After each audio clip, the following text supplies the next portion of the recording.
We've got the Samsung Galaxy Z Flip 7 now, which we're going to unbox and see what this looks like inside. What colour we got? We've got the blue colour, again for this one. I think it's called Blue Shadow, which make of that what you will. Here it is inside the box. We'll just take some of these lovely covers off. Feels so lovely to do that. Every single time, you just cannot help but love peeling off a screen protector like this. We've got the function key on the side here. We've got the up and down volume button.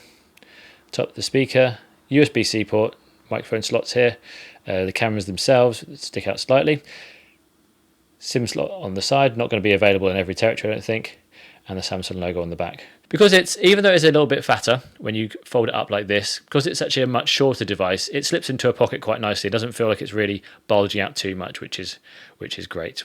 Turn this the right way up. So you see Samsung Galaxy secured by Knox, powered by Android. This is running the One UI 8, which we'll see in a minute, and that sits atop Android 16, so it's the very latest in terms of operating system.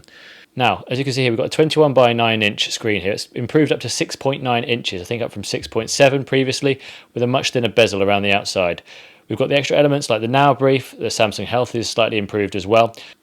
So the cameras on the front, we've got a 12 megapixel ultra wide or a 50 megapixel wide lens. They look pretty great when you're taking photos with these. And what's nice is that being able to adjust this means that you can actually take much more granular level photos that you'd like and really set them up, because you've got an automatic tripod almost in here, which is quite nice. So just a few things to note here with this new phone. It's coming in at $1,100, which isn't too cheap. But, you know, given the fact this is a different device and it feels very different in the hand, you know, the fact that you can hold it in one palm like this and move it around, although it's not fully featured when you're using the cover window. Now, I haven't actually used a flip phone very much in the past, and I must say, I'm quite impressed with this. It doesn't feel too heavy. The screen itself doesn't feel too long. I thought the 21 by 9 ratio might be a bit weird in the hand, but actually it's not too bad.